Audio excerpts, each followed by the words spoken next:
Well, it's official. I'm lost. She did say to follow my instincts, so... This way?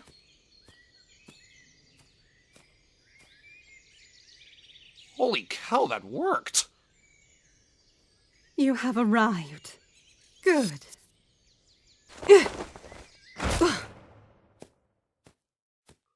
Might I ask, why did you want to meet me here for the interview? I feel that my philosophy would be better understood when the evidence is all around us. It would be more effective to observe firsthand, rather than just be told what it is like. Ah. Well then, let's get started, shall we? Firstly, thanks for agreeing to this, Green. I'm glad you asked me. I'm always thankful for the opportunity to share my wisdom with anyone who's willing to listen. Well, why don't I start with the question that I've begun every other interview with? What do you believe? Jumping right in the deep end. I like it. I guess if I had to sum up my philosophy in a nutshell, it would be this. We are but a tiny piece of a gigantic puzzle. We need to spend less time dwelling on our individual piece and more time on the puzzle itself. Very metaphorical. What is the big puzzle, if I may ask?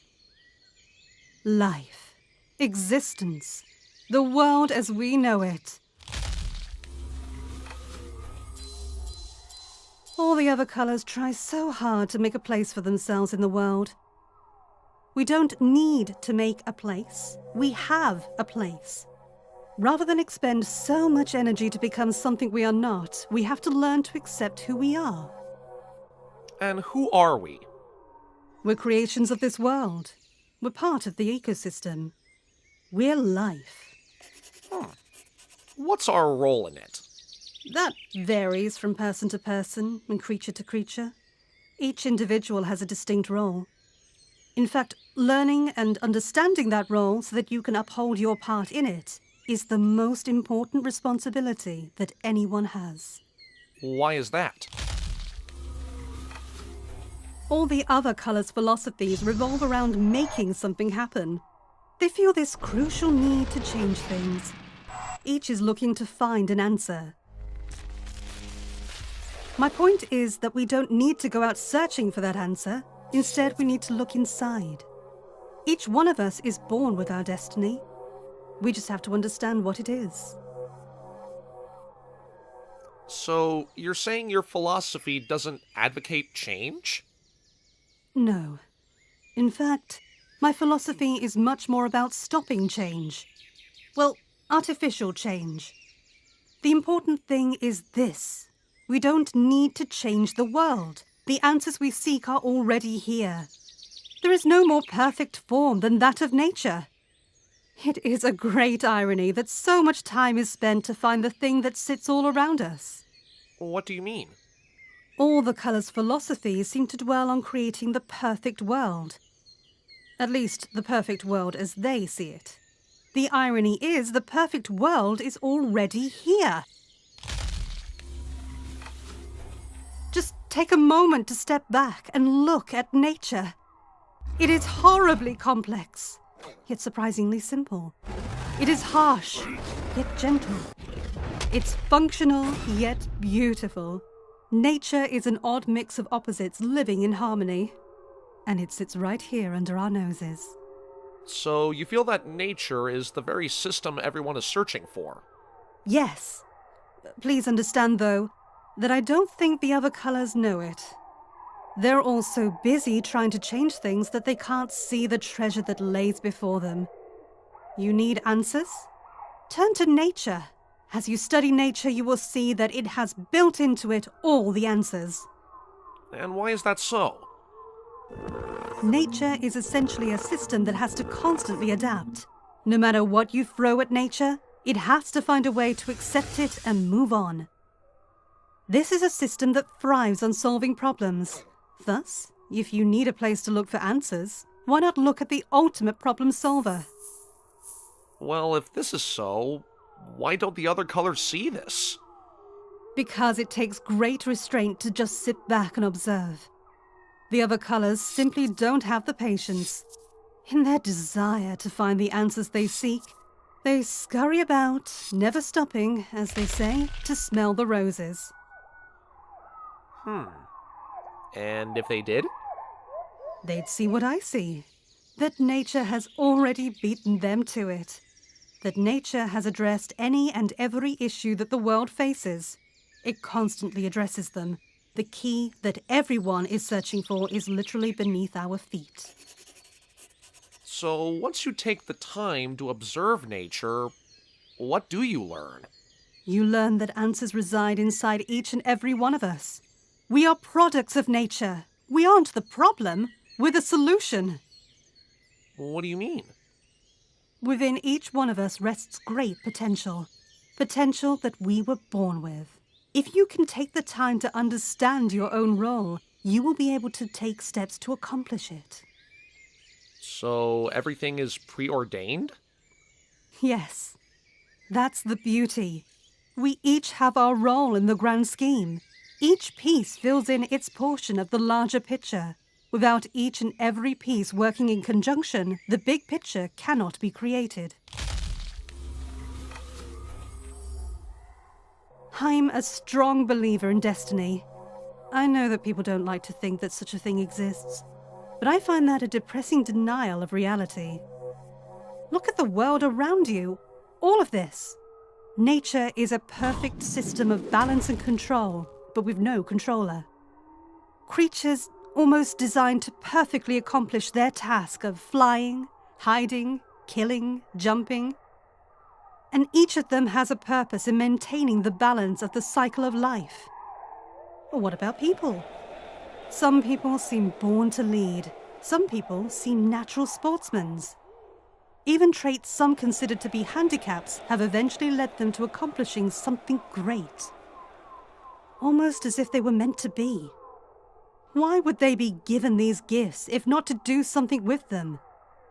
How many perfect coincidences must happen before you begin to suspect that they might not be coincidences? How many times must the dice come up 7 before you realize that the game might be rigged?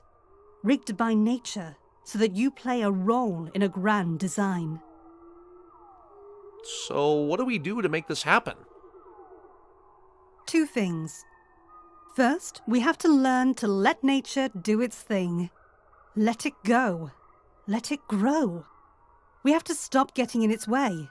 Let nature be. Second, we each have to find our own role. We have to embrace our own personal destinies. In short, you're saying, let nature take its course. Exactly. There is a proverb that says, "The wind does not break a tree that bends." Nature is the wind, and all of us are the tree. If we fight nature, it will break us. Nature is unrelenting. To fight it is ultimately to lose to it. But if we succumb to nature and become one with it, we bring that strength to ourselves. Let's assume that nature does have all the answers. Why does that mean that answers lie within us? As I said before, we are nature. We're not separate from the system, we're part of the system. What this means is that everything I'm saying about nature also applies to ourselves. Let nature take its course. Let us take our course. We are on a journey that we have to be open to. Nature has the answers. We have the answers within us. By looking inside ourselves, we can learn so much. The key to my philosophy is that the journey is an inward one. Stop looking elsewhere for all the answers. Stop fighting your instincts and follow them. Why is that important? People so badly want to believe that solutions rest in thinking through the answers. Here's the problem. We're not born with knowledge. We have to seek knowledge out. What we are born with is biology and chemistry. The things we learn most easily are those that are built into our body. Everyone learns to eat or sleep. It's hardwired into our brains. With time, we learn that more and more things are hardwired to our minds. We have to embrace that. You want to learn? Start with what your body already knows. That's what instincts are. Lessons from within. We need to learn to heed them. Do you feel that there are any common misconceptions about your philosophy? Of all the 5 philosophies, I believe ours causes the greatest confusion. Everyone can understand do something. Let something happen is much harder to grasp. I feel that people sometimes see me as promoting inaction, as if I'm preaching don't do anything. In reality, my philosophy is very active. I tell people to embrace life, to live it fully, to look within and learn. I want people to figure out their potential and then live it. That's about as far from passive as you can get. But you don't advocate change. Change and action are not synonymous. For example, take a brick and hold it in the air. Now keep it there in the same spot, let's say for an hour. The brick isn't moving, but you're doing a lot of work. Preventing change can be equally taxing. What's wrong with change? Nothing. I'm not anti-change. Nature changes all the time. What I'm against is people trying to change nature solely for the sake of change. Take black, for instance. Black has taken one element of nature, death, and has warped it far from its original purpose. How? Death is a tool to remove things that have outlived their purpose. In any natural ecosystem, death is a force for balance. But in the hands of Black, death is just another blunt object to remove obstacles. He doesn't think about the larger ramifications of his actions. Remove a necessary predator and the prey grow out of control. Remove the prey and the predators starve. If left alone, nature will create a self-sustaining ecosystem, but when outside forces step in, they threaten to undermine everything. This seems like a good time to segue into your opinions on I Black. find Black to be reckless and cruel. Black has no respect for anything or anyone save himself. He will destroy whole ecosystems on a whim because it nets him some tiny, inconsequential advantage. Nature is all about interdependence. The whole needs to care about the sum of its parts. That is antithetical to Black's beliefs. Black couldn't care less about the whole. In fact, he seems to despise the whole. Why do you believe that is? Because the very idea of multiple things needing one another is a threat to Black. He relies on people's self-interest to control them. When something looks beyond its own needs, it takes away Black's power to control them. And he's going to have none of that. What Black cannot easily control, he simply destroys. You see Black as an enemy? I just explained how Black is threatened by my worldview, and his only response is to kill anything that he feels is connected to my philosophy. So yes, I'll chalk up Black as an enemy. But what if he weren't? What if Black were an ally? I find that very hard to imagine, and I'm sure that's the one thing we would agree on. Well, what do you actually admire about Black? If anything, Black is tenacious.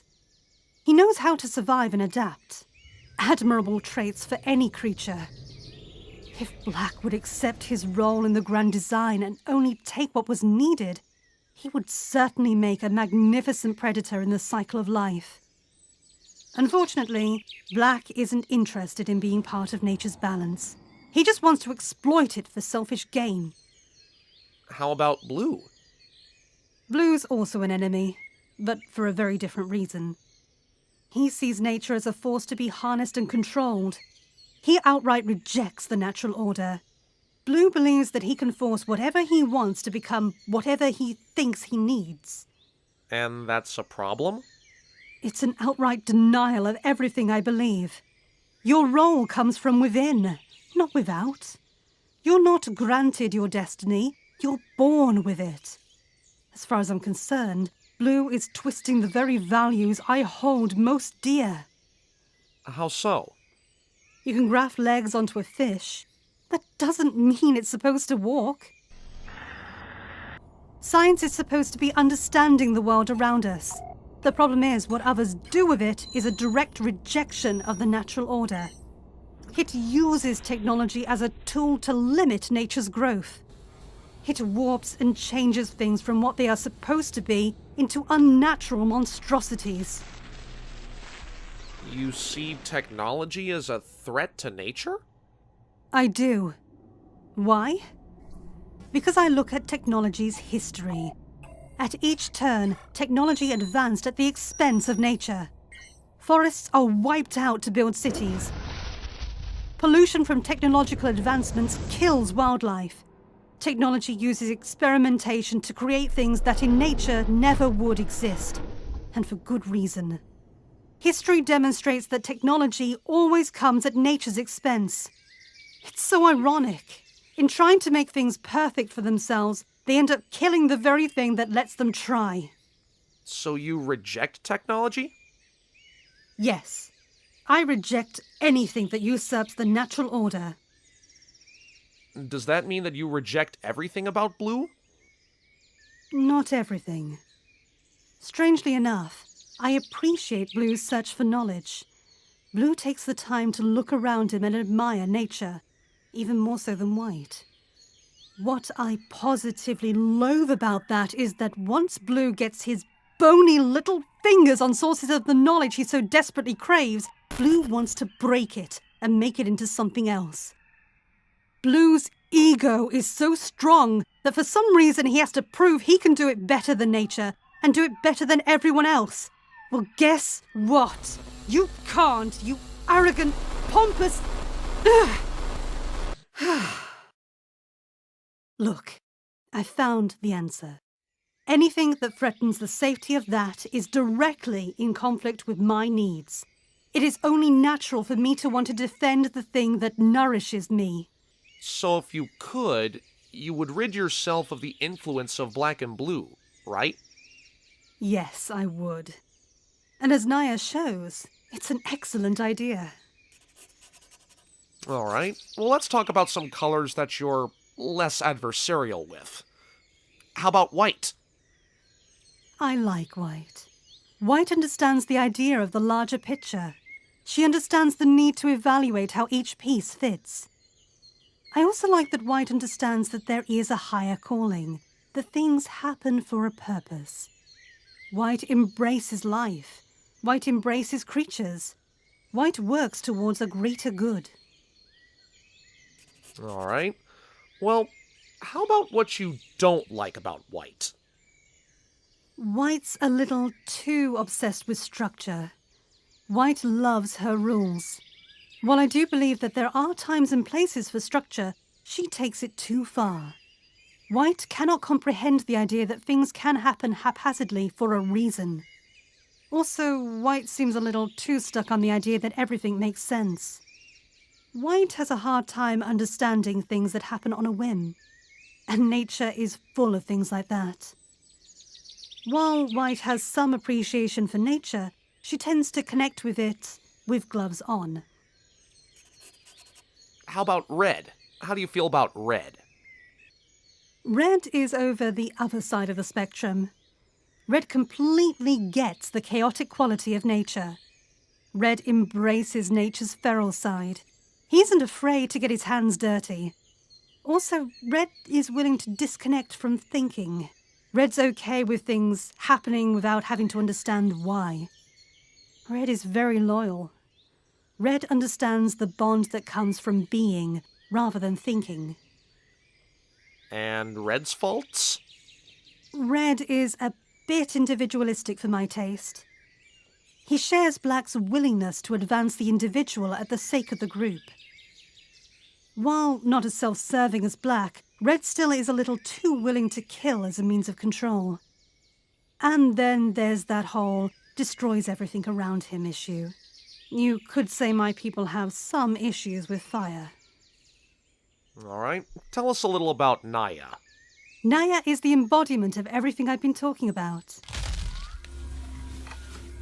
It's a plane where nature gets to take center stage, where nothing exists to rein it in. Enough red that things aren't too orderly, but enough white that things aren't too chaotic. There's a great balance. And as a result, growth on Naya is through the roof. The plants, the creatures, nature in general, everything is growing as big as it can get. Is Naya paradise? It is for me. No unnatural death, no technology. There's nothing stopping nature from reaching its fullest potential. As far as I'm concerned, Naya is heaven on earth. Alright, thank you for taking the time to talk with me. You're welcome. It's always fun to share insights. Alright then. So, how do I get out of here? You know the way.